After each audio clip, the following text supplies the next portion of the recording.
Hello everyone, welcome back to my channel. Breaking news breaking news breaking news.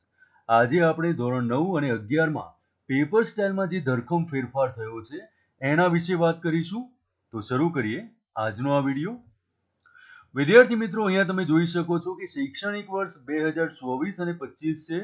ધોરણ 9 અંગ્રેજી વિષયની વાત કરવાના છીએ અને એમાં પણ પ્રથમ પરીક્ષાનું પ્રશ્નપત્રનું માળખું કેવું હશે એ સમજી લઈએ. સમય 2 કલાકનો રહેશે. કુલ ગુણ 50 માર્ક્સના રહેશે. સેક્શન એ માં શું ફેરફાર થયા છે તે જાણી લઈએ. સેક્શન એ કુલ 10 માર્ક્સનું છે, જેની અંદર question 1 to 8 reading comprehension text based હશે. આપણી મેઇન ટેક્સ્ટ ઉપર એટલે કે પેરેગ્રાફ ઉપરથી પ્રશ્નોના જવાબ લખવાના છે. 8 માર્ક્સ માટે પૂછાશે. ત્યારબાદ question number 9 to 10 content based true false statement main text બુકનું જ હશે. વાક્ય સાચું છે કે ખોટું એ તમારે કહેવાનું રહેશે અને એના માટે 2 માર્ક્સ છે. સેક્શન બી વિદ્યાર્થી મિત્રો 10 માર્ક્સનું છે, જેની અંદર ક્વેશ્ચન 11 and 12 રીડિંગ કોમ્પ્રિહેન્શન હશે. એ પણ આપણી મેઇન ટેક્સ્ટ બુકમાંથી જ હશે. અહીંયા પ્રશ્નો આપેલા હશે, એના તમારે જવાબ લખવાના છે. Question number 13 to 16 reading comprehension supplementary reading. આપણું સપ્લિમેન્ટરી રીડિંગ બુક જે છે એમાંથી પેરેગ્રાફ આપેલો હશે. એ પેરેગ્રાફ પછી 4 ક્વેશ્ચન્સ આપેલા હશે, એના જવાબ તમારે લખવાના રહેશે. Question number 17 to 20 reading comprehension, જેની અંદર નોન વર્બલ પેરેગ્રાફ હશે. કોઈ ટેબલ આપેલું હશે, રિસિપ્ટ, ફોર્મ કાં તો ટિકિટ આપેલી હશે. એના ઉપરથી પ્રશ્નો પૂછેલા હશે જે 4 માર્ક્સના હશે.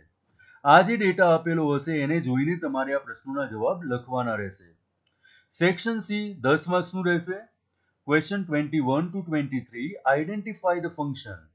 તમારા ધોરણ 9માં આવતા જેટલા પણ ફંક્શન હશે એ પૂછાશે અને એમાં ક્વેશ્ચન 21 to 23 ની અંદર મેચ ધ કોલમ્સ આવશે અને એના માટે તમને મળશે 3 marks. Question 24 to 25 complete the sentence. આ પણ ફંક્શન ઉપર આધારિત હશે. એની અંદર તમને એમસીક્યુ ટાઈપ ઓપ્શન પણ મળશે.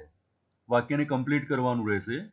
Question 26 vocabulary complete the paragraph blank main text 3 marks માટે પૂછાશે, જેની અંદર ઓપ્શન આપેલા હશે. બ્લેન્કમાં કયા શબ્દો લખવા એ આપેલા જ હશે.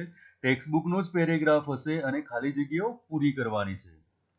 Question 27 to 28 vocabulary finding the nearest meaning supplementary reading ઉપર આધારિત હશે. સમાનાર્થી શબ્દો શોધીને લખવાના છે. 2 માર્ક્સનો પ્રશ્ન રહેશે. સેક્શન ડી 10 માર્ક્સનું રહેશે, જેની અંદર ક્વેશ્ચન 29 to 30 કંજક્શન આપેલા હશે. 2 માર્ક્સ માટે પૂછાશે. એના પછી છે ક્વેશ્ચન 31 એડિટિંગ, જેની અંદર એક પેરેગ્રાફ આપેલો હશે. એમાં અમુક શબ્દો નીચે અંડરલાઈન કરેલી હશે.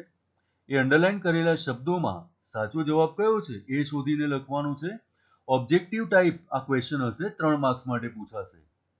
ક્વેશ્ચન 32 ડુ એઝ ડાયરેક્ટેડ કે જેની અંદર ચેન્જ ધ ટેક્સ્ટ આવશે, ચેન્જ ધ જેન્ડર આવશે, કાં તો પછી ચેન્જ ધ નંબર એટલે કે એકવચન કે બહુવચન, ચેન્જ ધ જેન્ડર એટલે જાતિ બદલો આવશે. આમાંથી ગમે તે એક પૂછાશે 2 માર્ક્સ માટે. Question 33 to 35 select the questions.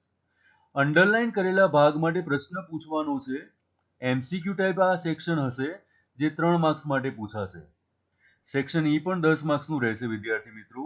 Question number 36 ની અંદર પેરેગ્રાફ રાઇટિંગ એટલે કે નિબંધ લેખન આવશે, જેમાં 3 નિબંધ આપેલા હશે. એમાંથી કોઈ એક નિબંધ લખવાનું રહેશે અને 5 માર્ક્સ માટે પૂછાશે. ક્વેશ્ચન 37 પિક્ચર ડિસ્ક્રિપ્શન કાં તો ઈમેલ એકબીજાના અથવામાં પૂછાશે 5 માર્ક્સ માટે. વિદ્યાર્થી મિત્રો, આ પેપર સ્ટાઇલ તમારે ડાઉનલોડ કરવી હોય, પીડીએફ સ્વરૂપે જોઈતું હોય તો વિડીયોના નીચે ડિસ્ક્રિપ્શન આપેલું છે, ત્યાં એક લિંક આપેલી છે વોટ્સએપ ચેનલની. એને તમે જોઈન કરશો તો આવનારા સમયમાં પણ આવું કંઈ પણ માહિતી હશે એનાથી તમે માહિતગાર થશો અને તમને ખૂબ જ ઉપયોગી પીડીએફ ફાઇલ્સ પણ મળશે. મને આશા છે કે આજનો આ વિડીયો તમારા માટે ઉપયોગી રહેશે. Thank you.